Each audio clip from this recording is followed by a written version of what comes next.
We could owe it to Dr. Beeching and his infamous acts for the advent of the Heritage Railway. Within days of taking office on 15th of March 1961 as chairman of the British Railway Board, he commissioned a detailed survey of both freight and passenger traffic on the network. Published on 27th of March 1963 and priced at 1 shilling, it comprised 148 pages of statistics, recommending the closure of more than a third of stations and around 5,000 miles of railway routes, much of which was implemented. Beeching lived at East Grinstead in West Sussex, and ironically, prior to his report, the town enjoyed rail connections in all 4 compass directions, with just the northbound route into London remaining. So, even his hometown did not survive the axe. Following the termination of the other 3 routes, one short section of the east-west line became a new relief road, avoiding the town centre, and was named Beeching Way. The line continues in both directions beyond East Grinstead and is now a cycle and walkway. At its eastern end, it becomes a heritage railway, the Spa Valley, running the last few miles into Tunbridge Wells West Station from Groombridge.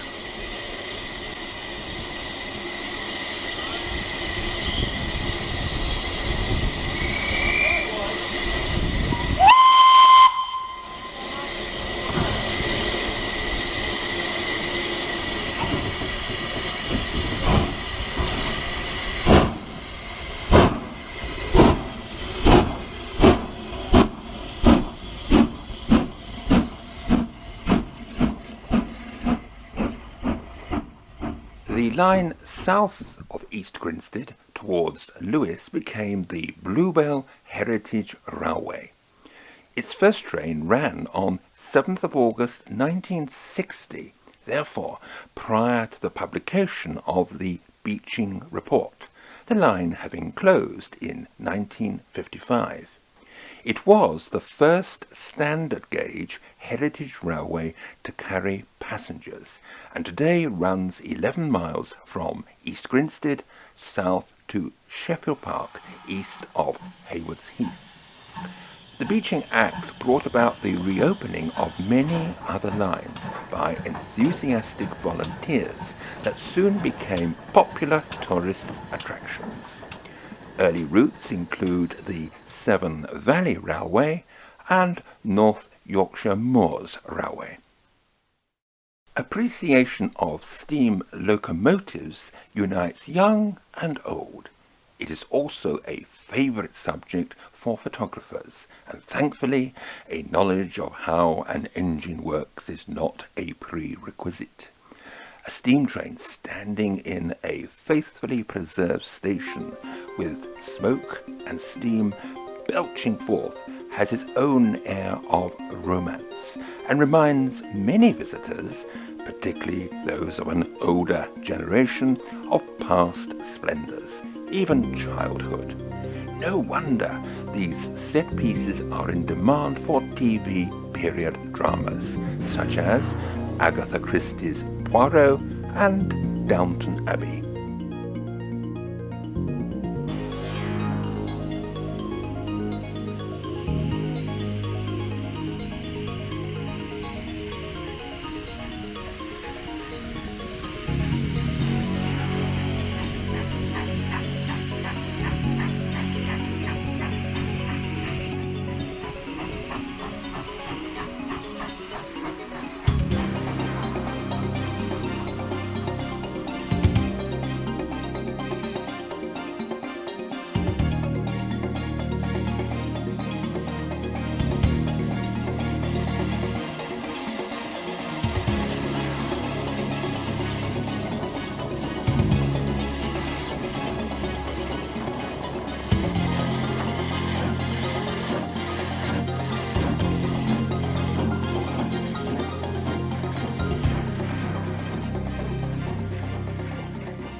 During restoration, care is often taken to preserve as much as possible the original fabric of stations.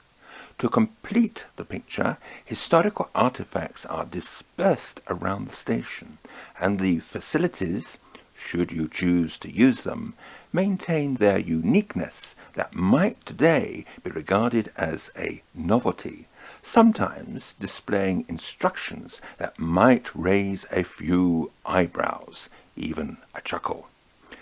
At Bewdley Station, on the Severn Valley Railway, is a loo rescued from Melrose Station in Scotland that is lovingly restored back to its former decorative form. Unfortunately, health and safety have caught it up, no longer used for its proper purpose. Nevertheless, my cousin, acting as model, was determined to complete the picture by adding a touch of tasteful authenticity. Whilst at Severn Valley Railway, don't miss the Engine House Visitor Centre at Highley Station, where a purpose-built shed houses a unique collection of steam engines in pristine condition that can be explored at close quarters. A heritage railway is a great place for photography on a wet day. Rain adds to the atmosphere, as happened at Haverthwaite Station in the Lake District.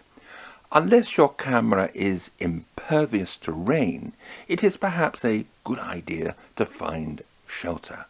Because my Olympus OM-D has water-resistant seals, I can take risks, and the camera, it still works, even if I get soaking wet.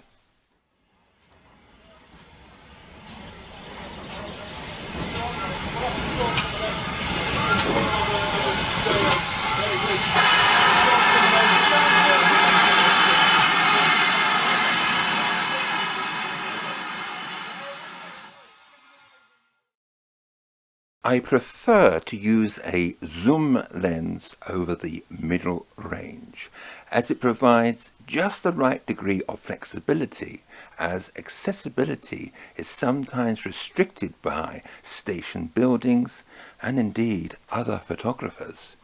Even the length of the platform or train can pose limitations for the photographer.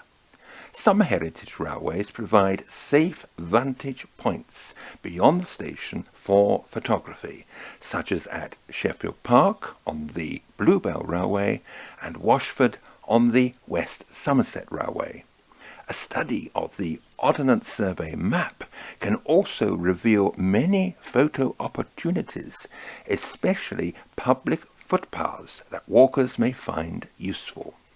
One of my favourites is the overbridge north of Hosted Cane Station on the Bluebell Railway. In addition to the train pulling out of the station, it is on an incline, so the engine is fully charged with smoke and steam, the driver obliging with a touch of theatre. I am gradually working my way around the UK, photographing our heritage railways. In Devon, there is the South Devon Railway at Buckfastleigh, and the Paynton and Dartmouth Steam Railway overlooking Torbay, whilst north of the county, the Linton and Barnstable Railway, high up on the cliffs above the seaside town of Linton, is undergoing restoration.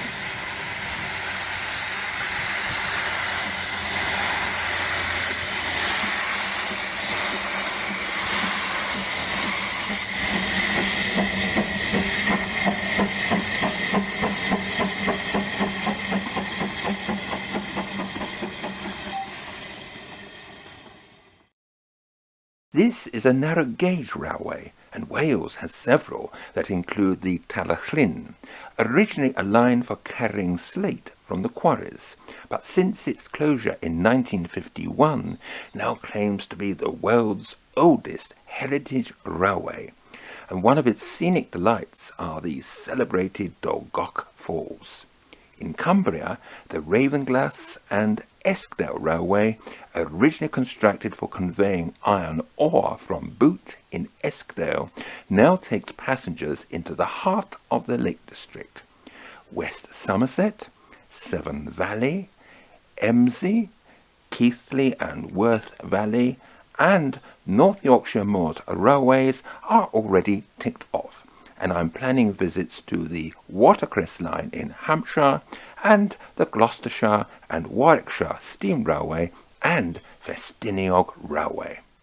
More than 60 years have elapsed since the Beeching report, and whilst not all of his recommendations were executed, no one at the time could possibly foresee the increase in rail travel after the turn of the century. Amidst controversy, new routes have been proposed and constructed, whilst other lines are improved and even reinstated.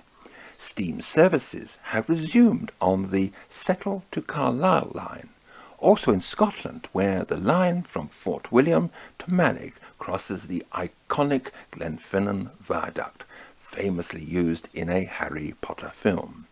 But the legacy of rail travel that we in the UK invented, a vision that remains very British, is magnificently preserved in our heritage railways.